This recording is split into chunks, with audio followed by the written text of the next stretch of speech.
Ya baik, Bismillahirrahmanirrahim. Assalamualaikum warahmatullahi wabarakatuh. Oke, hari ini kita akan melanjutkan pertemuan TIPAL untuk pertemuan ketujuh mengenai pemilihan sistem dan teknologi IPAL.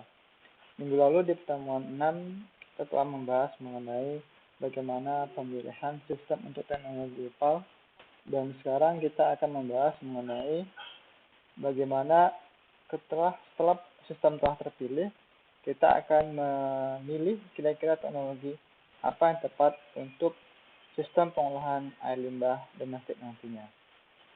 Nah, untuk slide yang sama, saya masih menggunakan slide yang sama. Sini kita langsung menuju ke slide mengenai teknologi IPAL-nya.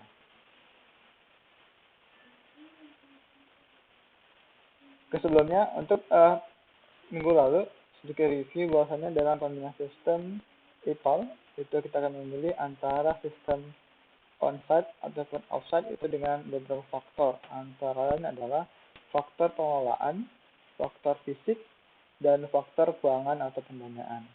Dan setelah ini semua terpilih, setelah sistemnya terpilih, baik itu on-site ataupun off-site, kita akan memilih kira-kira teknologi apa yang tepat yang digunakan untuk pengolahan limbah nantinya. Dan sini juga ada beberapa faktor yang harus kita pertimbangkan mengenai pemilihan teknologi tersebut. Yang pertama adalah faktor budaya atau perilaku. Yang kedua adalah faktor biaya modal dan juga biaya berulang atau biaya operasi. Yang ketiga adalah faktor lingkungan.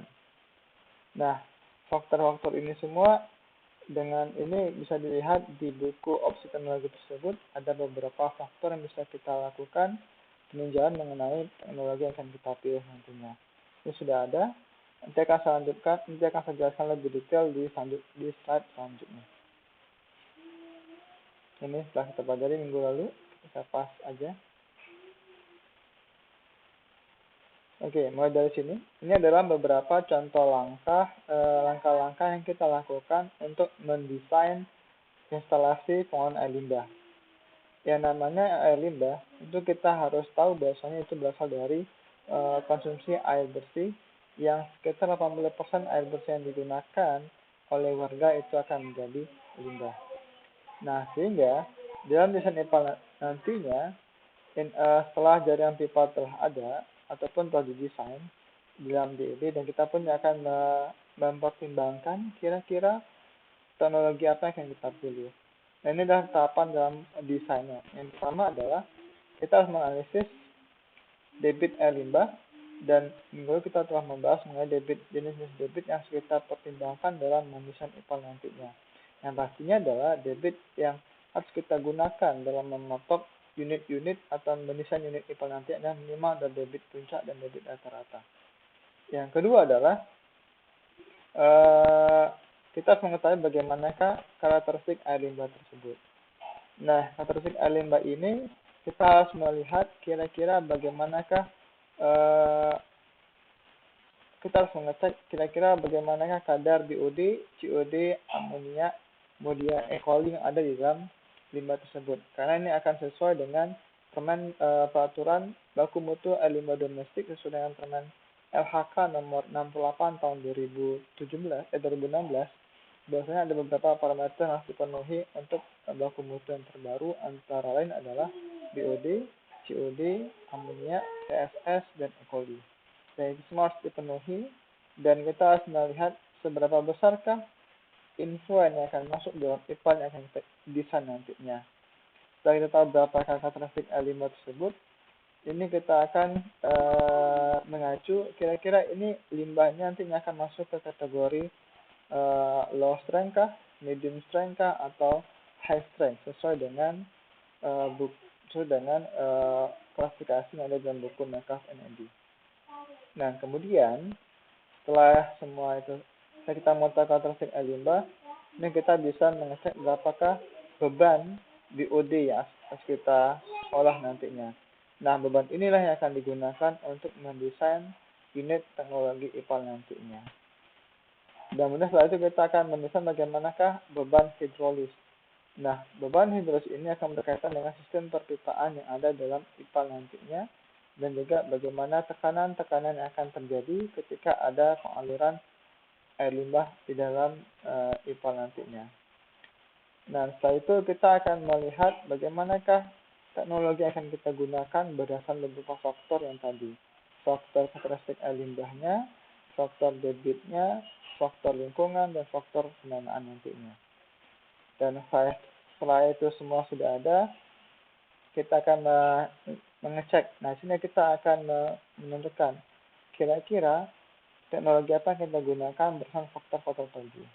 Setelah penentuan teknologi telah ditetapkan, ini kita akan mulai merancang. Dan kita akan menghitung bagaimanakah besaran unit yang akan kita desain nantinya. Ini kita akan merancang konstruksi IPAL nantinya. Nah, sebelum merancang, kita akan menghitung namanya DED, Detail Engineering Design. Nah, detail engineering design inilah yang akan kita gunakan untuk merancang konstruksi IPAL. Setelah itu kita akan menganalisis dimensi IPAL dan dimensi dengan IPAL ini, dan kemudian dan lainnya. Dan ini adalah sampai terakhir untuk mendesain IPAL-nya. Dan kita akan membahas sampai di bagian awal ini saja, sampai dengan bagaimana analisis IPAL yang kita pilih nantinya. Nah, ini ada sedikit gambaran mengenai kira-kira teknologi apa yang akan bisa kita lakukan atau kita gunakan untuk masing-masing IPAL nantinya. Bahwasanya dalam IPAL atau limbah domestik itu ada beberapa treatment yang akan kita desain. Yang pertama adalah pre-treatment, pengolahan awal yang bertujuan untuk mengolah atau menyaring sampah-sampah besar seperti sampah-sampah plastik, sampah yang bukan berasal yang terikut pada aliran limbah. Yang kedua adalah dan juga beberapa pasir-pasir yang terikut di sini. Yang kedua adalah pengolahan primary treatment. Nah, primary treatment ini berfungsi untuk menghilangkan kadar-kadar partikel solid yang masih terikut atau tersuspensi di dalam air limbah. Nah, di sini ada beberapa teknologi yang bisa digunakan untuk memilih pengolahan partikel solid tersebut, baik secara kimikal maupun secara fisika. Dan secara kimia itu bisa menggunakan cara nitrasi jika memang pH-nya itu tidak sesuai, atau menambahkan zat kimia berupa koagulasi dan flokkulasi untuk mempercepat proses sedimentasi. Sedangkan cara fisika itu cara yang sederhana dan tidak terlalu membutuhkan biaya. Itu dapat dilakukan dengan cara floating atau flotasi dengan cara memberikan atau melayangkan udara sehingga partikel itu bisa ikut melayang dan juga akan ikut berada di permukaan air. Yang paling umum adalah menggunakan sedimentasi. Nah, sedimentasi inilah yang paling banyak digunakan dalam teknologi IPAL sederhana, yaitu untuk memisahkan partikel suspended solid atau partikel solid yang ada dalam air limbah itu dengan cara gravitasi sesuai dengan berat partikel tersebut. Yang terakhir bisa menggunakan cara filtrasi, dan cara difilter menggunakan beberapa teknologi. Nah, setelah masuk sistem yang tadi, kita akan menuju ke inti dari teknologi IPAL, yaitu adalah secondary treatment. Nah, secondary treatment ini ada fungsinya yang ada dua, utama dalam menghilangkan atau mendegradasi kandungan organik dan amonia. Dan kedua adalah untuk menumbuhkan sludge atau biomasa yang dihasilkan dari proses degradasi organik oleh bakteri.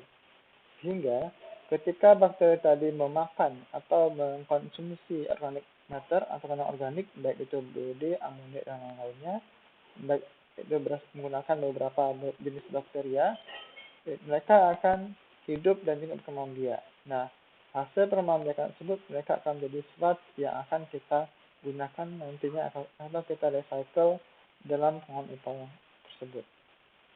Nah, di sini ada beberapa teknologi yang bisa kita gunakan dalam secondary treatment.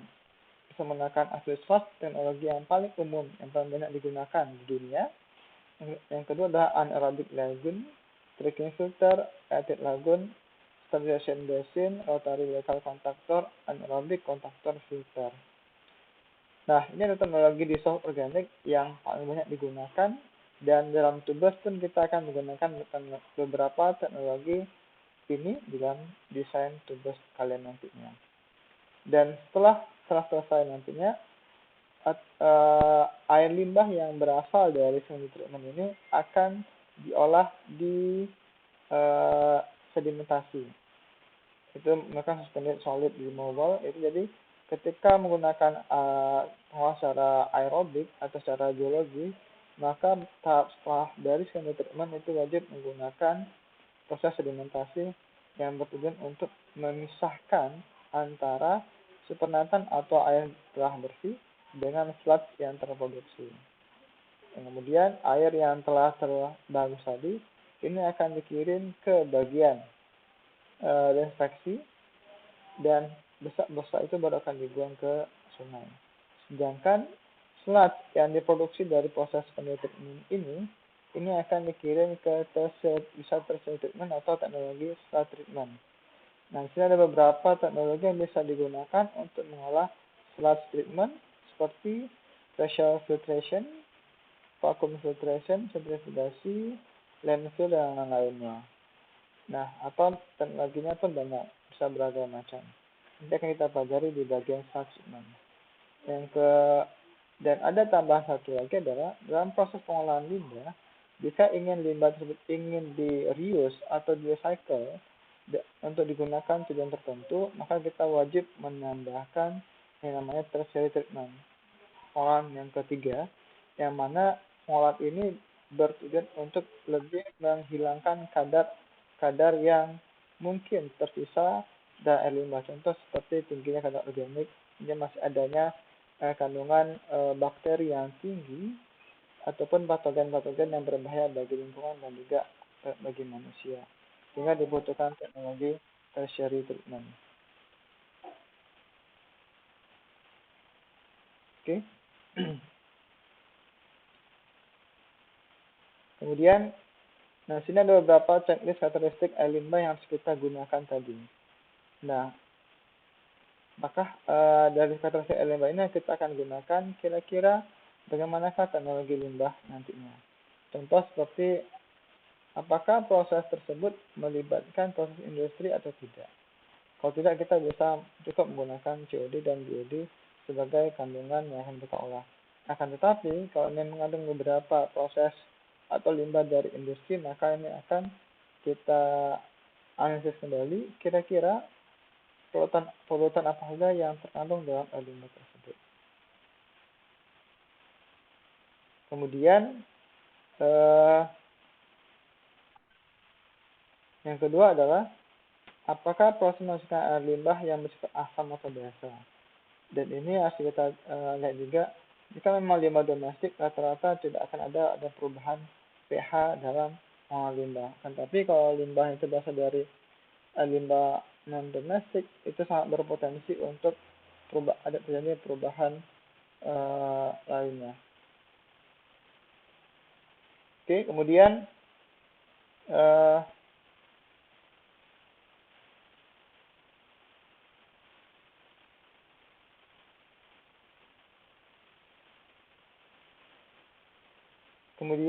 apakah ada limbah mengandung padatan seperti TSS, turbidinitas, dan lainnya? Dalam limbah tersebut biasanya memang akan ada padatan. Dan rata-rata dalam air limbah domestik yang paling sering terjadi itu adalah banyaknya padatan-padatan seperti pasir dan juga partikel-partikel solid yang terikut dalam air limbah. Kemudian adalah berapakah kandungan zat nitrogen? Dalam air limbah sudah pasti karena banyak kandungan nitrogen yang ada dalam air limbah, terutama dari proses pencucian, kemudian juga proses dari deterjen dan lainnya, dan beberapa dari kandungan black water.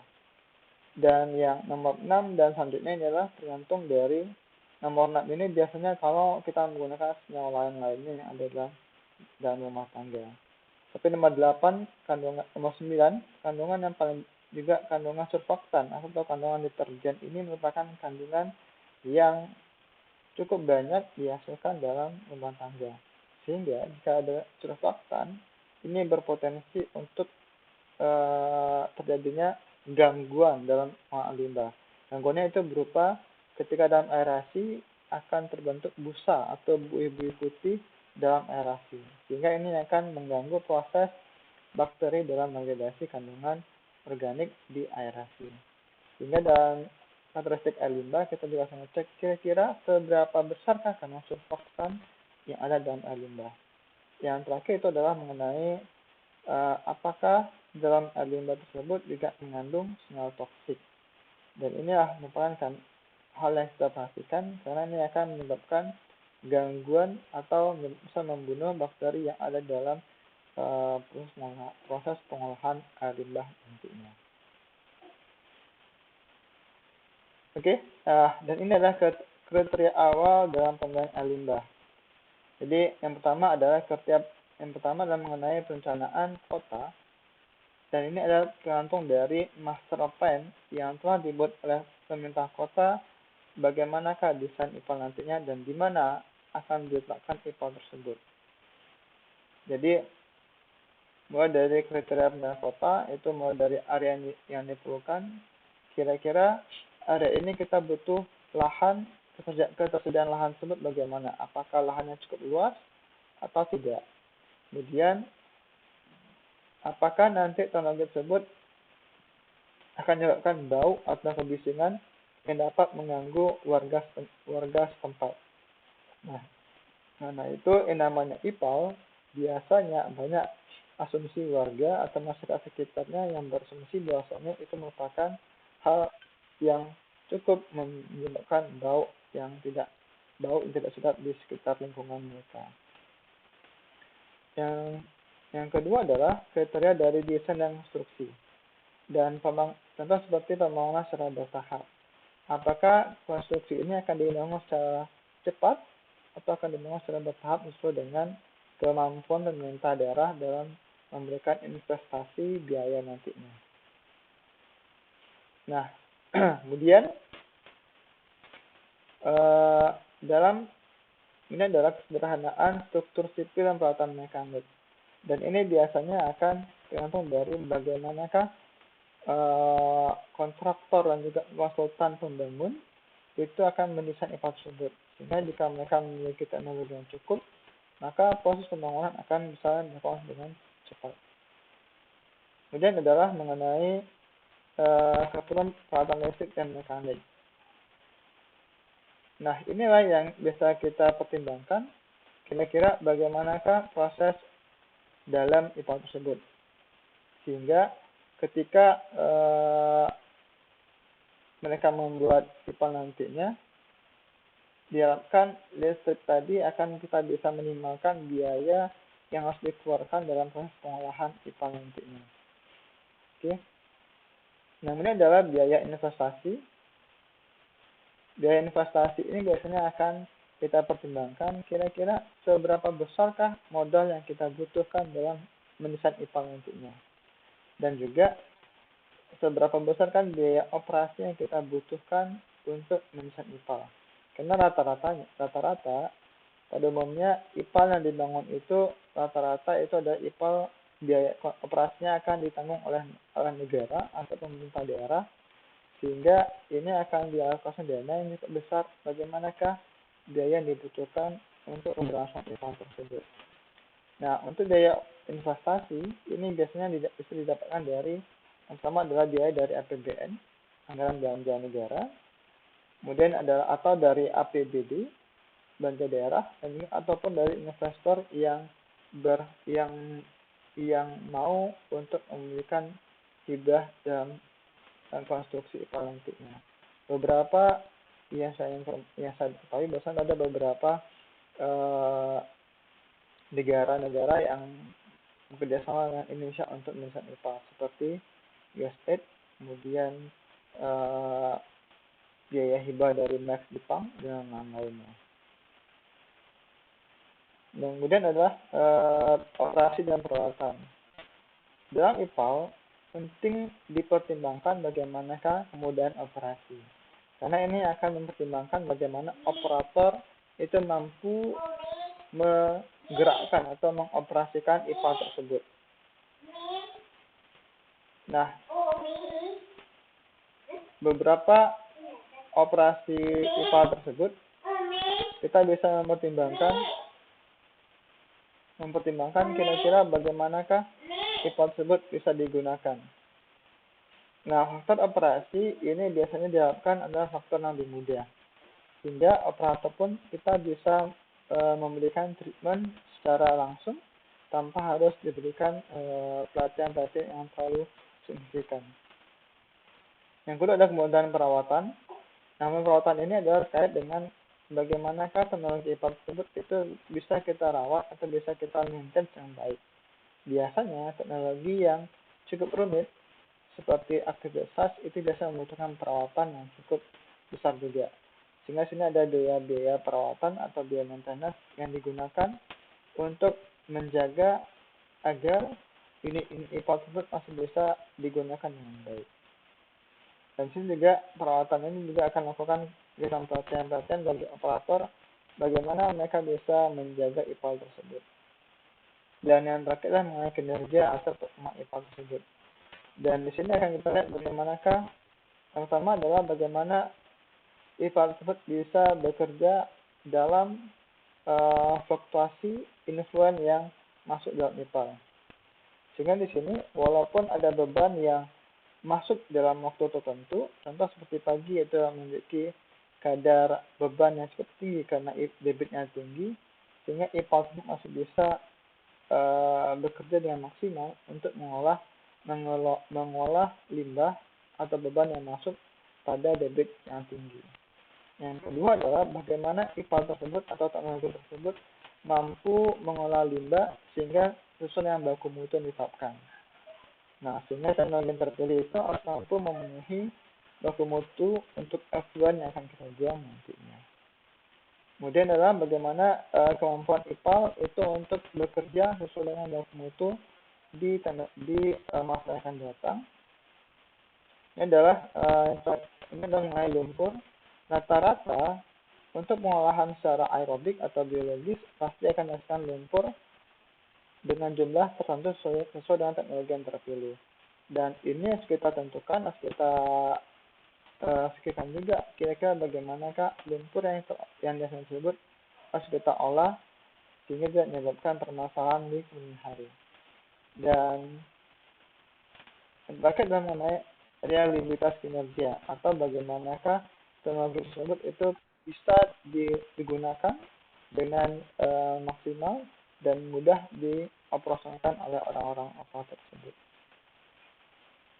Nah, di sini ada beberapa cara yang bisa digunakan untuk memilih teknologi yang tepat dalam penggunaan IPAL nantinya. Beberapa cara yang paling umum dan juga paling mudah dilakukan dengan cara metode scoring. Nah, jika kalian nanti silakan cek di buku opsi teknologi, opsi teknologi IPAL.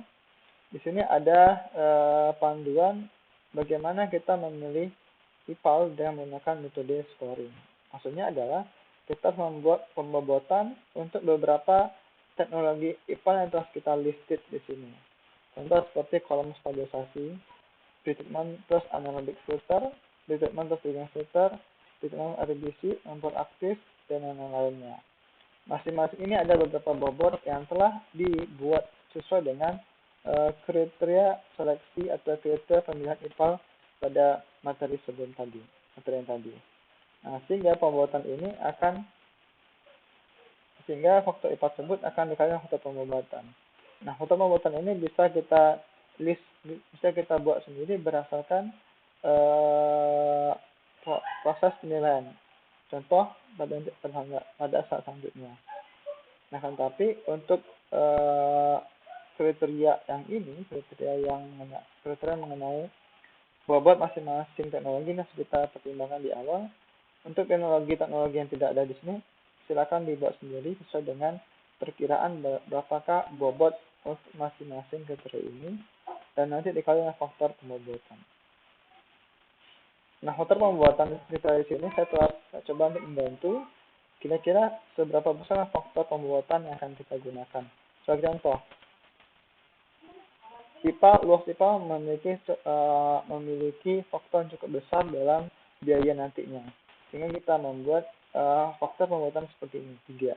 Yang kedua adalah untuk anggaran beberapa badan mesin, 2, dan seterusnya. Ini bisa digunakan untuk faktor pembobotan di bagian sini, sehingga sini akan dilakukan dikali dengan masing-masing nilai ini.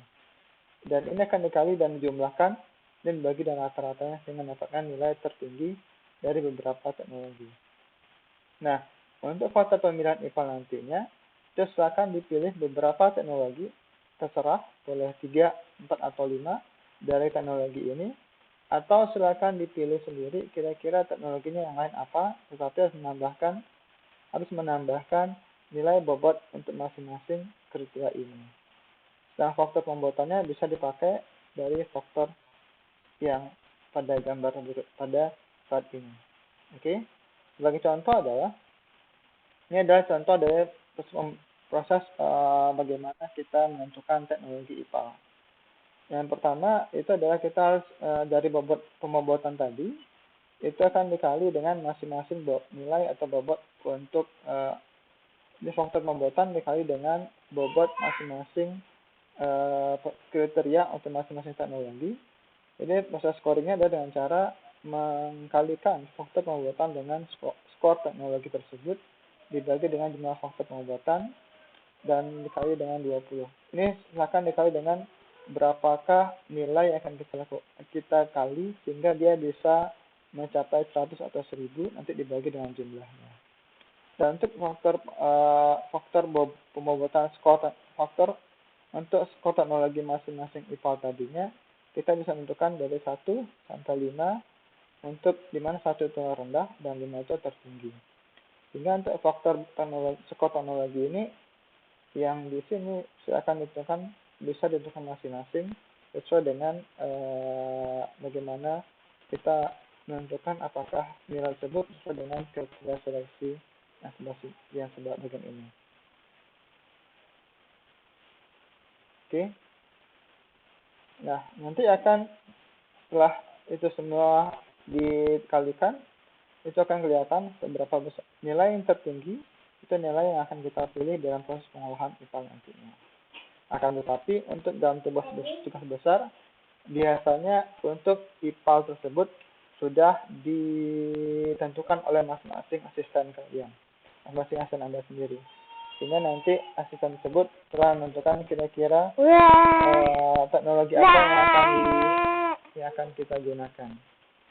Akan tapi nanti di bagian tugas besarnya silakan dibuat teknologi yang ditentukan tersebut yang akan terpilih dalam pembuatan sehingga itu akan sedikit di adjustment dalam faktor pembuatannya. Saya rasa itu saja. Nanti akan kita lakukan evaluasi. Kita akan absensi melalui quiz yang akan saya bagikan di Google Classroom dan juga tugas dalam pembinaan teknologi yang akan saya sampaikan akan saya berikan di dalam Google Doc dalam Google Classroom juga. Jadi sehingga tolong untuk ditunggu informasi selanjutnya pada hari ini dan juga pada jam kuliah ini. Terima kasih dan nanti akan kita lanjutkan untuk pertemuan selanjutnya. Terima kasih dan assalamualaikum warahmatullahi wabarakatuh.